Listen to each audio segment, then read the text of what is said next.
Buenas noches, ¿cómo están?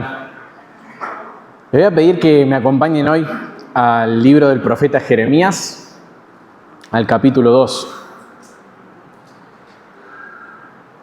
Quiero que hoy podamos centrarnos específicamente en un solo versículo, aunque al verlo en su contexto vamos a poder ver varios versículos más. ¿Podríamos echarle la culpa a alguien por tener sed? ¿Qué me dirían ustedes? ¿Creen que podríamos ir a alguien que tenga sed y reprocharle? ¿Cómo puede ser que tenga sed? ¿Alguna vez hicieron algún planteo parecido? Creo que todos coincidiríamos en que no tiene sentido, porque simplemente la sed es una necesidad que nosotros no podemos controlar. Nosotros, como seres humanos, tenemos muchas necesidades. Incluso la psicología secular se ha encargado de enfatizar esto rápidamente. Y todos podemos coincidir en que hay insatisfacción en nosotros, en muchos aspectos. Hay anhelos profundos en nuestras vidas que toman distintas formas y que nadie está completo y satisfecho por sí solo en sí mismo. La pregunta es, ¿podríamos ser culpables de esta insatisfacción? Tal vez pensemos que no, pero quiero responderte volviendo a la pregunta del inicio. Yo creo que hay una forma en la que sí podemos ser culpables de nuestra propia sed. ¿Cómo sería esto? Bueno, si vos estuvieras en una situación en la que estás sediento y yo pusiera al frente tuyo el agua más pura, fresca, limpia y en abundancia que podrías tener, y vos te negás a tomarla y continuás teniendo sed, la cosa cambia. Ya no sos víctima de tu sed, ahora sos culpable de tu sed. Y algo de esto quiero que veamos en el pasaje de hoy. Somos personas con muchas necesidades, pero nuestra necesidad más importante es una necesidad enorme que tenemos de Dios. Sin embargo, somos culpables de nuestra propia insatisfacción por rechazar muchas veces a Dios como aquel que pueda satisfacernos, como el único que puede calmar nuestra sed. Y el punto central de esta prédica, y ya les voy a contar un poco de los puntos que vamos a ver. Hoy no tenemos presentación. Yo la titulé Una rebeldía insatisfactoria. Una rebeldía insatisfactoria. Y el punto es que tenemos que arrepentirnos de buscar satisfacción fuera de Dios y volver a Él para encontrar la verdadera plenitud que necesitamos. El tema de fondo, como les decía, es que no somos víctimas de esta insatisfacción, somos culpables. En otras palabras, no podemos encontrar nuestra satisfacción en Dios si no dejamos nuestra rebeldía de querer encontrar satisfacción en otras cosas. Y de eso vamos a compartir hoy. El capítulo 2 de Jeremías completo es una fuerte acusación de Dios al pueblo de Judá, que va a servirnos de ejemplo para poder aprender acerca de esto. Quiero leerles el versículo 13, que es el versículo en el que vamos a reflexionar hoy, Jeremías 2:13, y luego voy a proponerles 3 puntos. Dice Jeremías 2:13, porque 2 males ha hecho mi pueblo. Me han abandonado a mí, fuente de aguas vivas, y han cavado para sí cisternas agrietadas que no retienen el agua. Quiero proponerte 3 puntos.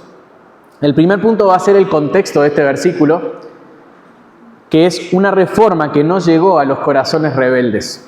Ese va a ser el contexto, una reforma que no llegó a los corazones rebeldes.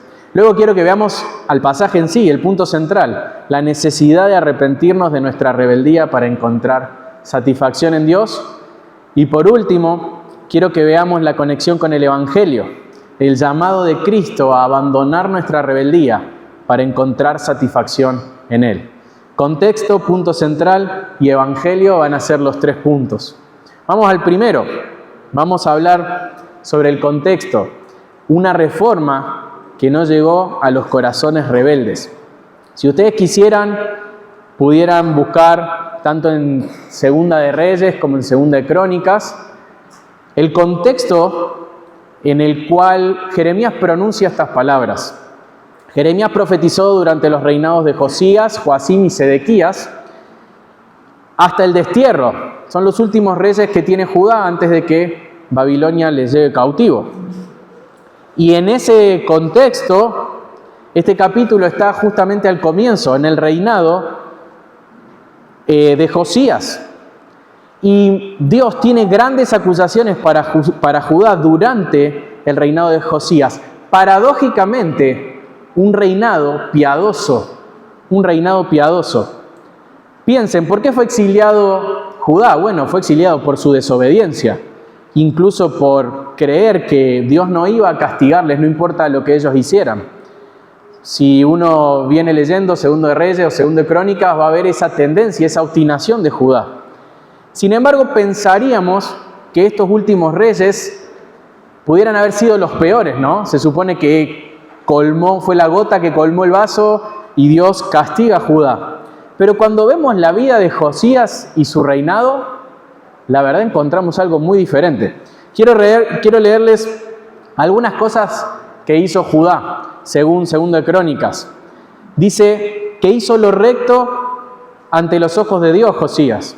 Dice que derribó ídolos. Dice que él restauró el templo. Él encontró el libro de la ley, lo hizo leer a todo el pueblo y le hizo al pueblo hacer un pacto con Dios. Él celebró la Pascua, lo cual no se hacía de esa forma desde los tiempos de Samuel. ¡Qué pedazo de reforma había hecho Josías en su reinado! Entonces, si el reinado de Josías era tan bueno, creo que todos esperaríamos por lo menos dos cosas: un legado donde las personas y las generaciones siguientes reinaran de la misma manera, y un impacto en el pueblo, un impacto positivo. Pero tristemente no pasó ninguna de las dos cosas. En cuanto al legado, su hijo y su nieto fueron terribles y volvieron a hacer lo malo ante los ojos de Dios. Y en cuanto al impacto en el pueblo, aunque el reinado de Josías fue excelente, sus reformas no llegaron al corazón de las personas. Y el corazón del pueblo no había sido verdaderamente transformados. Por eso es importante este pasaje, porque en su contexto tenemos un contexto bueno, pero tenemos una acusación de parte de Dios, que nos dice que aunque el gobierno era piadoso, los corazones no estaban siendo verdaderamente transformados. El tema central de todo el capítulo, como les decía al principio, es una reprensión de Dios a Judá por toda su infidelidad. Tomé del comentario de Mundo Hispano 10 figuras que Jeremías usa en el capítulo 2 para referirse a Judá. Y se las voy a leer a las 10. Son todas ilustraciones que Dios mismo usa para decir cómo es su pueblo. Dice que su pueblo es una esposa infiel, que es un constructor insensato que cava cisternas rotas, el pasaje que vamos a ver hoy, que es un esclavo, es un animal rebelde, es una viña extraña y silvestre, es una persona sucia, es un animal en celo, es un ladrón descubierto y avergonzado, es una novia ingrata y es un pueblo prisionero. 10 figuras en un solo capítulo que Dios usa para referirse a su propio pueblo. Frente a todo esto nos podemos preguntar, ¿qué es lo que Dios tenía para recriminarle a Judá? Y quiero que veamos que le recriminaba 3 cosas principalmente.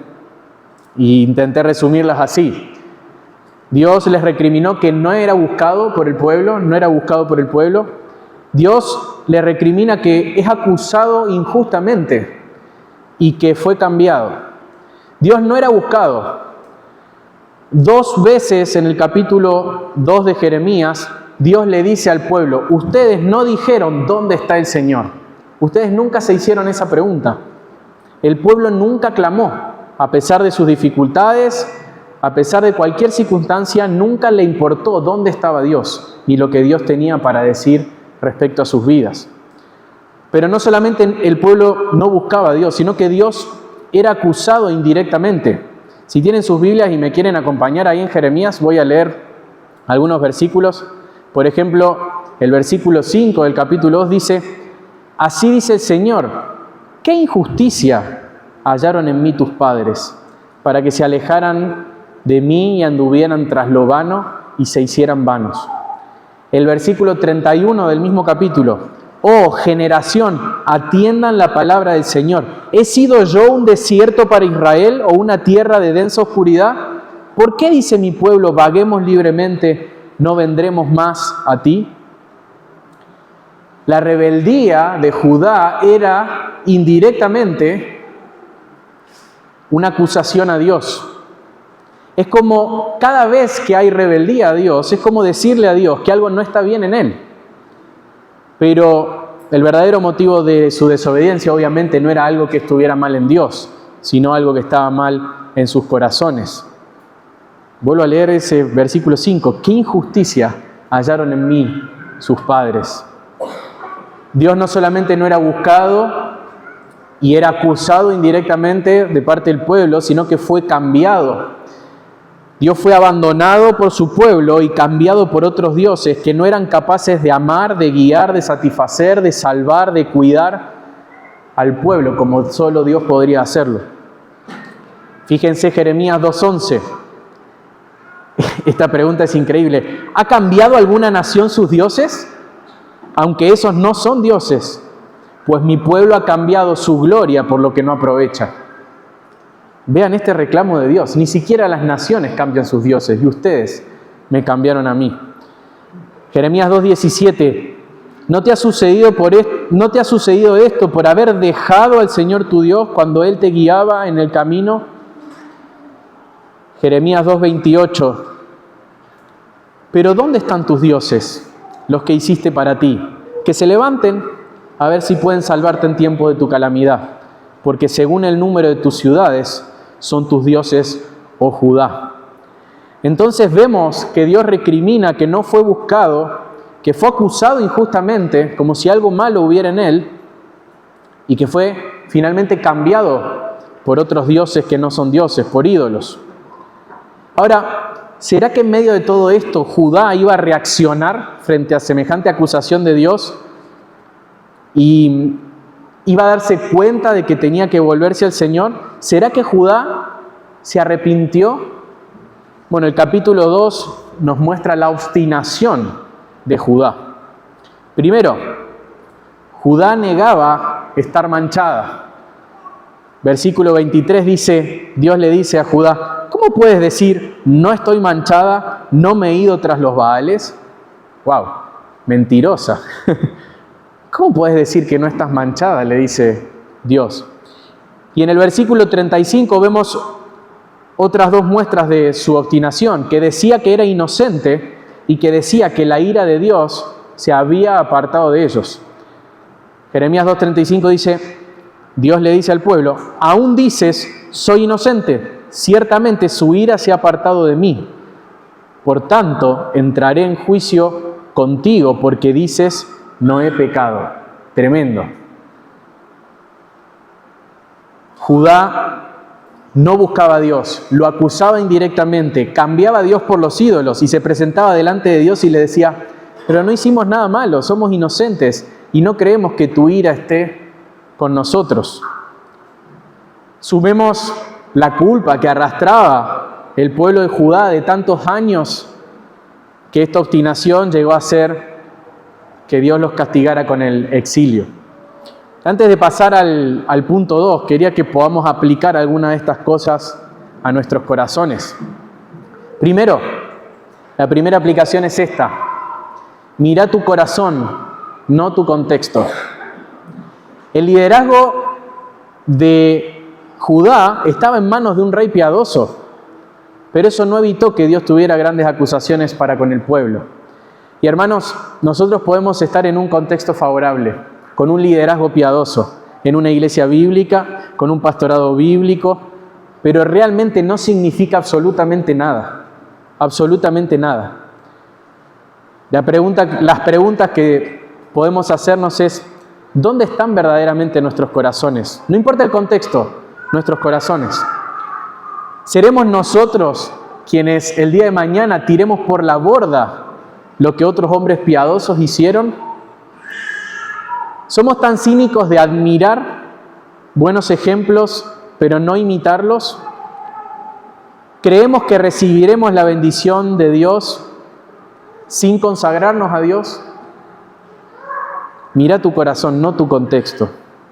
Segunda aplicación, revisa tu relación con Dios. Te propongo algunas preguntas para hacerte. Primero, ¿has dejado de buscar a Dios? Alguien dijo alguna vez que si solo buscamos a Dios cuando estamos en problemas, entonces estamos en problemas. Pero creo que a veces no buscamos a Dios, ni siquiera cuando estamos en problemas. ¿Será que muchas veces buscamos el consejo de Dios cuando ya hemos decidido algo? ¿Será que muchas veces pensamos que nuestras propias opiniones sobre la vida son soberanas y no buscamos el consejo de Dios? ¿Será que Dios es la mayoría de las veces nuestro último recurso? ¿Será que estamos negando que Dios tenga algo que decir sobre nuestro camino? Bueno, si hay algo de esto cierto, nos tenemos que arrepentir. Primera pregunta entonces, ¿has dejado de buscar a Dios? Segunda pregunta, ¿estás acusando indirectamente a Dios, así como lo hizo Judá? Cuando nosotros pecamos, estamos diciendo de alguna manera que hay algo en Dios que no está bien. No hace falta que uses esas palabras, de hecho creo que nadie las va a usar. Nadie va a animarse a decirle a Dios, estás equivocado. Pero nuestro pecado y nuestra rebeldía hablan por nosotros. ¿Estás actuando en oposición a lo que Dios quiere y aún así crees que podés estar en paz con Dios igual? ¿De verdad pensás que podés negarte a obedecer al Señor y estar en paz con Él? Si algo de esto es cierto, entonces nos tenemos que arrepentir. Otra pregunta que te propongo que te hagas, así como si estás buscando a Dios o si lo estás acusando indirectamente como Judá, es, ¿estás cambiando a Dios como lo hizo Judá? ¿Buscas en otras cosas solo lo que Dios puede ofrecer? ¿Tu amor, tu gozo, tu paz, tu dirección dependen de cosas que no tienen nada que ver con Dios? Bueno, entonces, si algo de esto es cierto, también debemos arrepentirnos. Y por último, viendo la obstinación de Judá, te pregunto, ¿estás siendo obstinado? Tal vez no te presentes nunca delante de Dios con la caradurez del pueblo judío a decirle, tengo las manos limpias y soy inocente. Pero quiero que te propongas pensar que si hay áreas de tu vida que con el tiempo no tienen cambios, es porque tal vez, en el fondo, aunque no lo quieras reconocer, pienses que eso no debe cambiar. Y es una forma de decir que no estás equivocado. Cuidado con pensar que no hay algo malo en nosotros. Y si hay algo de esto que es así, también tenemos que arrepentirnos. Antes de pasar al segundo punto, quisiera hacer un breve comentario sobre el tono del pasaje. Yo leí varios versículos y les propongo que ustedes después lean el capítulo 2 entero. Pero, por un lado van a encontrarse con un Dios que no es para nada humano. Dios no es humano, Dios es satisfecho en sí mismo, es impasible, no está sujeto a ninguna pasión, Él no necesita a nadie. Entonces, no podemos ver todas estas afirmaciones como si Dios estuviera desesperado, como un ser humano, necesitando el afecto de Judá y rogándole a Judá porque necesita que Judá le dé la gloria. Dios no es así. Pero quiero advertir otra cosa. Claramente en este pasaje Dios no es indiferente a lo que está haciendo el pueblo. No es como si Dios le dijera, bueno, mirá Judá, está en tus manos, si me obedeces te va a ir bien, si no me obedeces, mal por vos, haz lo que quieras. En absoluto. Lo que vemos en este capítulo entero es el amor de Dios. Dios desea lo mejor para su pueblo y lo mejor para su pueblo es Él mismo. Y Él se duele con la situación de su pueblo que se está destruyendo a sí mismo. Él no le va a rogar, Él es digno de que el pueblo responda a Él. Él es Señor del pueblo, Él puede exigirle al pueblo, pero Él ama a ese pueblo y está dolido con su respuesta. Me hace acordar mucho a la misericordia de Cristo cuando veía a esas personas como ovejas sin pastor o cuando lloró por Jerusalén. Ese Dios soberano es un Dios amoroso que desea que su pueblo cambie. Quiero que pasemos ahora al punto central. Ya vimos el contexto, es una reforma que no llegó a los corazones de un pueblo que, aunque tenía un reinado perfecto, no buscaba a Dios, lo acusaba injustamente, lo había cambiado. Quiero que veamos ahora el versículo 13 y podamos hablar un poco acerca de esto. Este es el punto central, la necesidad de arrepentirnos de nuestra propia rebeldía para encontrar satisfacción en Dios. Voy a volver a leer el versículo. Porque dos males ha hecho mi pueblo. Me ha abandonado a mí, fuente de aguas vivas, y ha cavado para sí cisternas, cisternas agrietadas que no retienen el agua. Jeremías 2:13. Acá Dios mismo, a través de Jeremías, utiliza una ilustración. Él habla de agua. Pensemos en el contexto de Judá. Tal vez las cuestiones geográficas. Judá es una tierra árida, seca. Y por la época en la que estamos hablando y los avances tecnológicos que había hasta el momento, no había muchas opciones para obtener agua. Hablar de este tema no es tanto como podríamos hablar hoy del agua, más como una cuestión de satisfacción de la sed, como una preferencia. No, en este contexto, satisfacer o no la sed es vivir o morir. Es saciar mi sed para seguir vivo o no encontrar una fuente de agua y morir de sed. Y en medio de todo esto, Dios usa dos imágenes sumamente gráficas. La primera, una fuente de aguas vivas. Aguas vivas se refieren a aguas que están corriendo, ¿sí? Son agua que es agua que es natural, que fluye, que es permanente, que es limpia, que no se agota. Podemos pensar en un río, en un arroyo de agua continuamente corriendo, limpia. Y por otro lado, cisternas. Estas cisternas eran pozos que se hacían y se sellaban para poder retener principalmente el agua de la lluvia. Obviamente estaban hechas por hombres, esa agua estaba estancada, por lo cual era sumamente propensa a ensuciarse, no fluía, se agotaba, claramente no era inagotable, y encima podría sufrir grietas que hiciera que el agua se drenara y se perdiera por completo. Ahora, con estas dos imágenes en sus cabezas, ¿no? Un río de agua viva y una cisterna rota. ¿Se imaginan lo necio que es abandonar la primera para ir a la segunda? Bueno, esta es la forma en la que Dios está ilustrando el comportamiento de Judá. Este es Judá yendo atrás de los ídolos.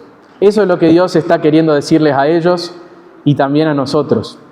La idea que transmite es que Dios mismo es el único que puede darnos vida y saciarnos como una fuente inagotable de agua pura. Y los ídolos no pueden hacer nada, ni siquiera que se le parezca. Y entendemos que Dios hizo el mundo material para decirnos algo acerca de lo espiritual. Es muy loco pensar que en nuestros cuerpos Dios nos hizo dependientes de un líquido. Vos te podés creer muy fuerte, pero ese líquido es lo que te mantiene con vida. Y yo creo que el Señor ha dejado estas cosas para que nosotros entendamos realidades mucho más importantes que el cuidado de nuestros cuerpos o nuestra vida física. Dios nos hizo así de dependientes del agua para mostrarnos algo espiritual. El agua regula la temperatura del cuerpo, es la que le permite a la sangre poder llevar los nutrientes y el oxígeno, la que nos permite desechar las toxinas, lubricar las articulaciones, entre otras cosas que encontré en internet. Y como el agua es tan importante, Dios ha puesto un mecanismo en nuestros cerebros que es avisarnos cuando el agua está escaseando, y eso es la sed. Y esa sed está diseñada para no desaparecer a menos que introduzcamos ese líquido en nuestros cuerpos. Bueno, esto aplica 100% a lo espiritual. Nosotros tenemos una sed espiritual que no se apaga. Solo Dios puede satisfacerla y darnos verdaderamente vida. Y necesitamos a Dios como necesitamos físicamente del agua. Ahora, ¿por qué son tan atractivas las cisternas rotas? ¿Qué hay detrás de este comportamiento tan tonto? Porque los ídolos, representados en estas cisternas, satisfacen nuestros deseos pecaminosos.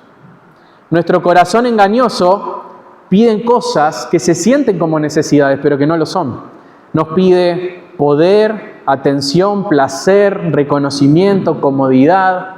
Incluso nuestro corazón es capaz de pedirnos fuerzas, pero para caminar en la dirección contraria a la de Dios. Y los ídolos te ofrecen eso, te piden algo a cambio, pero te pagan con más sed. Esa es la ilustración de la cisterna rota. Te promete algo que al final no te da y te paga con más sed. Y el problema de fondo de la idolatría siempre es nuestro propio corazón. Siempre recuerdo la frase de Tim Keller que él dice que si nosotros raspamos a los ídolos, nos vamos a encontrar con un espejo, porque a fin de cuentas siempre nos adoramos a nosotros mismos. El mundo está lleno de mensajes que te dicen que busques en vos lo que vos necesitas. Piensen, por ejemplo, necesitas dirección para tu vida y el mundo te dice, escucha tu corazón. ¿Necesitas amor? ¿Qué te dice el mundo? Primero amate a vos mismo. ¿Necesitas una identidad? Bueno, sé lo que vos quieras ser. ¿Necesitas un propósito? Bueno, seguí tu sueño. ¿Sentís culpa incluso? Perdonate a vos mismo. Mentiras, todas mentiras. Son todas cisternas rotas. Porque nada de esto que necesitamos lo vamos a poder encontrar en nosotros mismos. Y ahí estamos, insatisfechos por seguir nuestro propio corazón. ¿Y qué es lo que necesitamos realmente? Necesitamos a Dios. Necesitamos el perdón de nuestra maldad porque somos malos. Necesitamos ser libres de nosotros mismos porque somos esclavos del pecado. Necesitamos la pertenencia a una familia y el cuidado paternal de Dios porque estamos huérfanos. Necesitamos guía, dirección, luz porque estamos ciegos. Necesitamos protección frente a nuestros enemigos porque somos débiles. Necesitamos un propósito más grande que nosotros mismos, algo más grande por lo cual admirar y vivir, que solo vamos a encontrar en Dios. Necesitamos a Dios. Necesitamos reconciliarnos urgente con Dios, conocerlo, adorarlo, disfrutarlo, amarlo, pensar en Él, servirle, vivir para Él. Necesitamos realmente esto. Creo que también en alguna otra prédica debo haber mencionado, porque me gusta mucho la ilustración que hace John Piper sobre un tema similar a este. Él dice que nuestras vidas se asemejan a una persona que está a los pies de los Alpes con un paisaje espectacular, hermoso, de esos que no te entran en los ojos, que vos lo ves y quedás admirado y lo podés disfrutar, pero está a los pies de los Alpes encerrado en una habitación llena de espejos, mirándose a sí mismo. Esos somos nosotros, obsesionados con nosotros, cuando deberíamos salir y mirar a Dios y contemplar a Dios, porque solo ahí tenemos satisfacción verdadera. Antes de pasar a la conexión con el Evangelio, quisiera que podamos aplicar alguna de estas cosas a nuestras vidas. Recuerden el punto, ¿puede ser alguien culpable de tener sed? Sí. Si abandonó la fuente de agua viva, sí. Es culpable de su propia sed. Hacete algunas preguntas. ¿Estás insatisfecho regularmente? Es necesario que seas sumamente honesto con vos mismo. Vos podés escuchar estas preguntas y responderlas rápido o podés pedirle al Señor que te examine y revisar tu vida. ¿Será que tu vida se caracteriza por una falta de contentamiento continuo? Donde nunca estás conforme, donde siempre después de dedicarle tiempo, dinero, fuerzas a un montón de cosas, sos honesto con vos mismo y sabés que estás insatisfecho y que todavía estás triste. Otra pregunta, otro ejercicio que podés hacer es identificar cuáles son tus cisternas favoritas. Creo que el catálogo de ídolos no tiene fin. Hay tantos ídolos como personas, porque nuestro corazón fabrica ídolos constantemente. Es muy amplio y varía según cada persona. Pero es bueno meditar en cuáles son nuestras cisternas favoritas. Ahí donde vamos a buscar satisfacción con regularidad, alejándonos de Dios. Hacete algunas preguntas, como por ejemplo, ¿qué cosas son capaces de alegrarte un día, de cambiarte el día para bien? Hacete la pregunta contraria. ¿Qué cosas son capaces de arruinarte un día por completo? ¿Qué te aterra perder? Completá esta frase. Si yo tan solo tuviera, realmente sería feliz.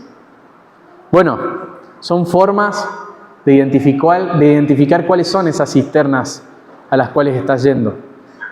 Miren, yo puedo nombrar algunas cosas que anoté acá, pero realmente esto no tiene fin. Puede ser el consumismo, las compras, el reconocimiento, los likes de las redes sociales, la reputación en el trabajo, la reputación en la familia, el entretenimiento, puede ser la pornografía, puede ser un deporte, puede ser el deseo de controlar las cosas, puede ser el deseo de que las cosas siempre se hagan a tu manera, pueden ser algunas amistades que no estás dispuesto a dejar, puede ser relaciones.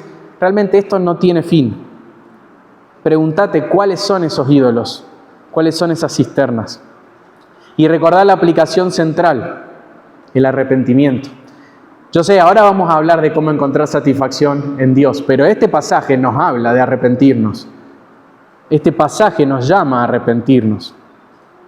Ofrecerte la saciedad que Dios puede darte sin decirte que tenés que volverte a Él, abandonando esa cisterna, sería engañarte, porque no hay saciedad bajo nuestros propios términos. Yo no puedo exigirle a Dios que me dé de su agua si yo quiero hacer lo que yo quiera. Esto es bajo los términos de Dios. Debemos abandonar cualquier otra cosa y buscar a Dios urgente. Y ahí estamos muchas veces lamiendo el fondo de esas cisternas agrietadas, llenas de barro, llenas de moscas, pero negándonos a ir a la fuente de agua viva. Tal vez a metros tenemos un río que corre, que puede saciar lo más profundo de nuestro ser, y no queremos ir, porque ir ahí significa reconocer que estamos equivocados, significa reconocer que somos malos, significa reconocer que somos rebeldes, y estas cisternas que construimos nosotros son nuestras, las queremos, las amamos, las deseamos más que ese río. ¡Qué locura! Estamos muriendo de sed por no ir al Señor. Ahora, vayamos al tercer punto, porque podemos pensar en dejar las cisternas, pero quiero que podamos pensar en cómo podemos beber de esa agua viva que puede satisfacernos en lo más profundo del corazón. Y quiero que veamos el tercer punto. Ya vimos el primero, que era el contexto de corazones, de una reforma en que no había llegado los corazones rebeldes. Vimos el segundo punto, que tiene que ver con esta necesidad de arrepentirnos de nuestra rebeldía, de buscar satisfacción en otras cosas que no son Dios. Y quiero que veamos ahora el llamado de Cristo a abandonar nuestra rebeldía para encontrar satisfacción en Él. Saben que no los traje para leer, pero hay muchos pasajes donde la Biblia menciona promesas de vida, salvación y pureza a través del símbolo del agua. Este no es un pasaje aislado en las Escrituras. Salmo 78, 105, 114, Isaías 12, Isaías 58, Ezequiel 36, Ezequiel 47, Zacarías 14. Si quieren después pueden buscarlas. Pero quiero mencionar una, la que está en Isaías 51, para que veamos esta ilustración, porque Isaías promete salvación a través del ejemplo del agua. Isaías 51, 1. Isaías 51, 1. Dice: todos los sedientos vengan a las aguas, y los que no tengan dinero vengan, compren y coman. Vengan y compren vino y leche, sin dinero y sin costo alguno. ¿De dónde se puede obtener esta agua gratuita para salvación? Isaías promete agua gratis para todos los sedientos. ¿Cuál es esa agua? Bueno, vamos a ir al Evangelio de Juan para entender la conexión con el Evangelio. Vamos al capítulo 4 de Juan. Voy a leer algunos pasajes aislados, pero seguramente muchos de ustedes, mientras escuchaban esto del agua, pueden haber pensado en un encuentro de Jesús con una persona donde el agua fue el tema central. Y es en Juan 4, el encuentro de Jesús con una mujer samaritana, una mujer de un contexto totalmente desfavorable que llegó a un pozo de agua en un horario donde prácticamente nadie iba a buscarlo, probablemente porque no podía verse con las demás personas, una mujer que por el contexto entendemos que es una mujer con mucha escasez y con una vida muy complicada. Y Jesús entabla voluntariamente una conversación con ella, a pesar de que el contexto socialmente decía que eso era una locura. Primero, que un judío hable con un samaritano. Segundo, que un hombre hable con una mujer en público. Y Jesús le pide agua a esta mujer. La mujer se sorprende. Y Juan 4 nos narra eso. Y quiero solamente mencionar esto porque no es el centro, pero es impresionante. Todo esto comienza con Dios teniendo sed. Ahí está Jesús. Es Dios hecho hombre, pero tiene sed y se acerca a una mujer que tiene agua. No dejo de pensar cómo la verdadera solución a esto tiene que ver con que Cristo se encarnó. Y Jesús empieza a hablar con esta persona y le da vuelta a la conversación luego de pedirle agua y le dice que si ella supiera quién es él, ella le pediría agua a él y él le daría agua. Dice Juan 4:10, Jesús le respondió: si tú conocieras el don de Dios y quién es el que te dice, dame de beber, tú le habrías pedido a él y él te hubiera dado agua viva. Los versículos 13 y 14 dicen, Jesús le respondió: todo el que beba de esta agua volverá a tener sed, pero el que beba del agua que yo le daré no tendrá sed jamás, sino que el agua que yo le daré se convertirá en él en una fuente de agua que brota para vida eterna. Ahora, la conversación pega un giro inesperado, porque la mujer accede a beber esa agua. Dice, bueno, dame. Pero Jesús descoloca con su afirmación o con su pedido. Versículo 16, Jesús le dijo, ve y llama a tu marido y ven acá. Y es acá donde lo que Jesús está haciendo, muchos comentarios concuerdan en esto, tal vez uno no puede ser tan tajante, pero es bastante evidente en el texto, es que Jesús lo que está haciendo es descubrir las cisternas de la mujer. Y es aquí donde sale a la luz la insatisfacción de la mujer, 5 maridos. No sabemos mucho de ella y tampoco podemos hablar de lo que no está escrito. Pero muchos coinciden en esto, que Jesús le está mostrando la necesidad de arrepentimiento, de haber buscado satisfacción en otras cosas. Es como si Jesús le dijera, ¿querés el agua? Bueno, entonces reconoce que pecaste, reconoce que estás alejándote de Dios en vez de acercándote a esa agua. Y lo dice de una manera muy tierna. Un comentario bíblico dice, sus relaciones en serie con hombres, sin importar las causas, son sintomáticas de un corazón sediento que el agua del pozo no podía saciar. Luego la conversación cambia y se torna en cuanto a la adoración, pero nos quedemos con esto. Jesús le promete un agua que satisface completamente y que es totalmente gratis, como profetizaba Isaías. Ahora profundicemos un poco más. Sigamos en Juan. Vamos a Juan 7. Vamos a Juan 7. Tanto el pasaje de Juan 4 que acabamos de leer como el de Juan 7 fueron predicados cuando vimos Juan, así que si alguno quiere volver a verlos, están en YouTube. En Juan 7 nos encontramos, vamos a leer desde el versículo 37 al 39, en el contexto de la festividad judía de los tabernáculos. Si bien la fiesta era una fiesta mandada por el Señor en el Antiguo Testamento, tenía varias tradiciones que se habían agregado. Y una de esas tradiciones era tomar agua del estanque de Siloé y llevarla al templo y verter esa agua en el altar y cantar conmemorando la provisión de agua que Dios había dado a Israel en el desierto y anticipando la promesa mesiánica que se pueden ver en algunos profetas como Ezequiel, de que el Mesías traería agua de vida. Se dice que probablemente se citaba Isaías 12:3 con gozo sacarás agua de los manantiales de la salvación. Y en ese contexto, pónganse en ese contexto de la festividad, Jesús se levanta y dice algo. Versículo 37. En el último día de la el gran día de la fiesta, Jesús, puesto en pie, exclamó en alta voz: si alguien tiene sed, que venga a mí y beba. El que cree en mí, como está dicho en la Escritura, de lo más profundo de su ser brotarán ríos de agua viva.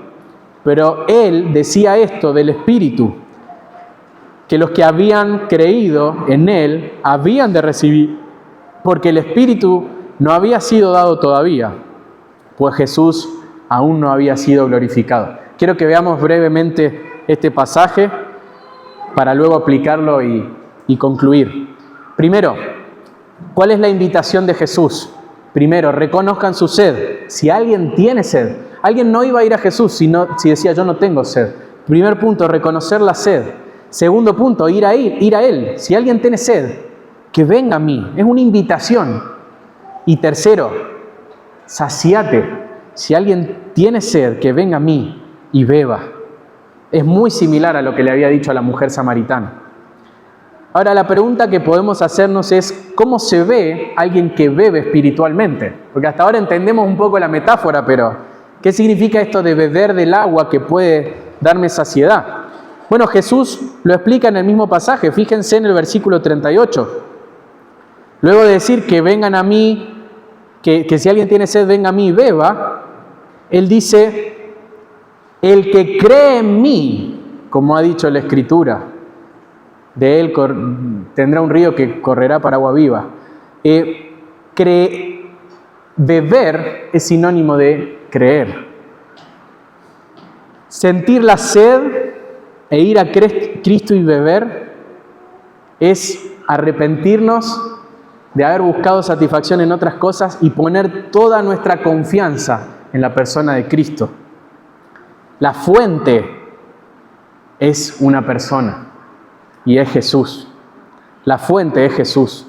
No tenemos que ir a un lugar, tenemos que ir a alguien y es Cristo. ¿Cuál es el agua de vida? Bueno, la fuente es Cristo, pero el agua es el Espíritu. Versículo 39. Él decía esto del Espíritu. Es el Espíritu de Dios. Cristo es la fuente y el Espíritu de Dios es el agua para nosotros.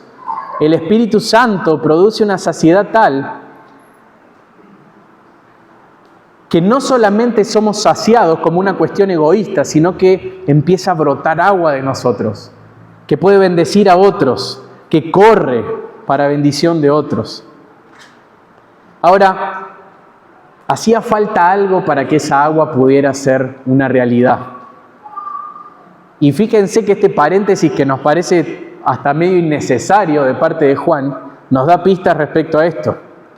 Juan agrega en ese paréntesis que el Espíritu Santo todavía no había sido dado. ¿Por qué? Porque Jesús no había sido glorificado todavía. Quiero traducir esto. El Espíritu Santo no había sido enviado porque Cristo todavía no había muerto, no había resucitado y no había ascendido a la diestra del Padre. Era necesario que Jesús caminara hacia la cruz, muriera cargando con los pecados de su pueblo, con toda esa rebeldía, y que resucitara el tercer día, para que, sentado a la diestra de Dios, enviara el Espíritu Santo a sus hijos, para que los que creyeran en Él sean realmente saciados. Era necesario que el Señor muriera y resucitara. Por eso el Evangelio es la promesa de satisfacción en Dios. Ahora, si vos sos creyente, tal vez te preguntes, ¿cómo hago para encontrar satisfacción en el Espíritu Santo? Muchos de nosotros podemos tener la tendencia en pensar que esto es algo místico, como que podemos entrar en una especie de trance espiritual hasta que no tenemos más necesidades. Pero esto tiene más que ver con todo lo que el Espíritu Santo hace en la vida del creyente. Voy a mencionar algunas de los ministerios del Espíritu Santo respecto al creyente. Todas esas tienen un montón de pasajes, los puedo pasar después al WhatsApp si quieren de la iglesia. El Espíritu Santo da vida espiritual y regenera los corazones, nos ilumina, nos convence de pecado, refrena el pecado, revierte el poder del pecado en nosotros, nos da libertad, nos fortalece en lo más íntimo de nuestro ser, nos santifica, nos transforma a la imagen de Jesús, nos une a un cuerpo y nos da comunión y unidad verdadera con otros, nos capacita para una misión, nos da dones, nos enseña, nos llena o dirige nuestras vidas, nos sella y garantiza nuestra adopción, nos guarda, nos ayuda, intercede por nosotros y produce fruto en nuestro carácter. Estas son algunas de las cosas que el Espíritu Santo hace en la vida del creyente. Hermanos, esto es una locura. Dios vive en nosotros. Si vos estás en Cristo, Dios está dentro tuyo y Él es capaz de satisfacer lo más profundo de tu ser con Él mismo. Esa fuente es capaz de desbordar para que lleves bendición a otros. Dios puede cambiar tus deseos, puede darte un deseo profundo de Él y llenar ese deseo con más y más y más de Él. Dios nos puede dar hambre y sed de justicia y saciarla con más y más justicia en nosotros, santificando nuestras vidas. Él puede hacernos más parecidos a Cristo, que es la persona más plena, más satisfecha, más gozosa de todo el universo. Quiero que apliques estas cosas a tu vida. Primero, examina tu satisfacción. ¿Estás experimentando la satisfacción del Espíritu Santo en tu vida? ¿Has experimentado que Dios es capaz de apagar esa sed que te impulsa a ir detrás de todas esas cosas que te alejan de Él? ¿Tenés sed de Dios? Bueno, si estas cosas no son así, quiero que te preguntes si has recibido el Espíritu Santo, porque Dios hace estas cosas en nosotros. Pero también quiero que pienses que tal vez si has encontrado esa satisfacción, sin embargo, porque todavía estamos en un mundo caído, todavía teniendo esa fuente de agua viva, seguimos muchas veces eligiendo las cisternas. Tal vez no en todas las áreas de tu vida, pero hay algunas áreas puntuales en la que todavía te negás a ir a Dios y seguís buscando satisfacción en cosas de este mundo. Quiero decirte esto, nadie puede beber del agua por vos. Esto es personal. Recuerden el primer punto, el contexto. No importa que tu contexto esté yendo a beber del agua. Pregúntate si vos estás bebiendo de esa agua. Esto es personal porque la salvación es personal. Y anda a Cristo en arrepentimiento y fe. Y luego que hayas ido a Cristo, que de ese río del cual brota agua, puedas dar de beber a otros, porque has ido a la fuente correcta. Y que eso se transforme en bendición hacia los demás. Quiero cerrar con una pregunta. Si Jesús volviera ya y te llevara con Él, ¿sentirías que te has perdido algo de este mundo? ¿Mirarías todavía con anhelo algunas cisternas rotas que no fuiste a visitar? Quiero darte una razón más para arrepentirte y para correr a Cristo. Y es que Dios nos promete una satisfacción eterna que no se compara con absolutamente nada de este mundo. Dios promete una saciedad que no tiene fin. Vamos al libro de Apocalipsis. Quiero leerte 2 versículos y terminamos.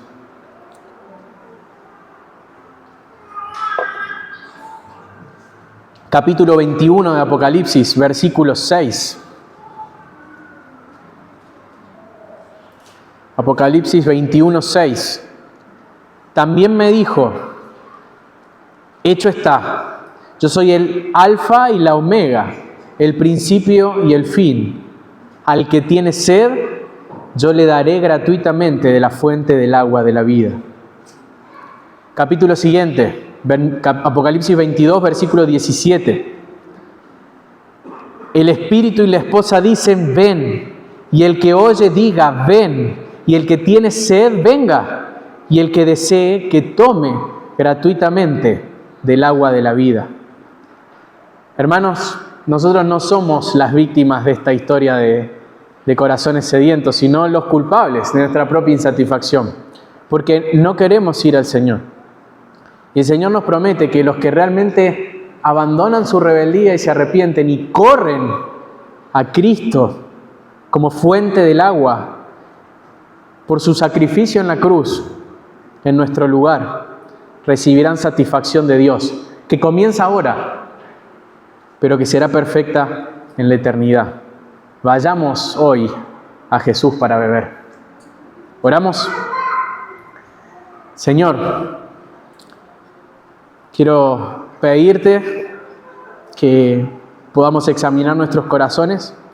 Quiero pedirte perdón porque soy el primer rebelde insatisfecho, Señor, al buscar de tantas maneras, en tantos lugares, lo que solamente vos podés darme. Quiero que nos ayudes, Señor, a reflexionar para poder abandonar nuestra rebeldía, dejar eso que nos hace tanto daño, Señor, que es buscar en cualquier ídolo lo que solamente vos podés dar, y que nos guíes a Cristo una y otra vez. Que tu palabra llegue a nuestras vidas y nos dé dirección para poder mirar a Cristo y poner nuestra fe en Él, que es sinónimo de beber. Señor, satisface nuestros corazones. Satisface nuestros corazones. Y si hay corazones que están insatisfechos, que podamos ser honestos con nosotros mismos, Señor. Si al final del día estamos hasta cansados de nosotros mismos y nunca estamos contentos, que podamos ir a vos, Señor. Que podamos ir a vos. Te rogamos esto en el nombre del Señor Jesús. Amén.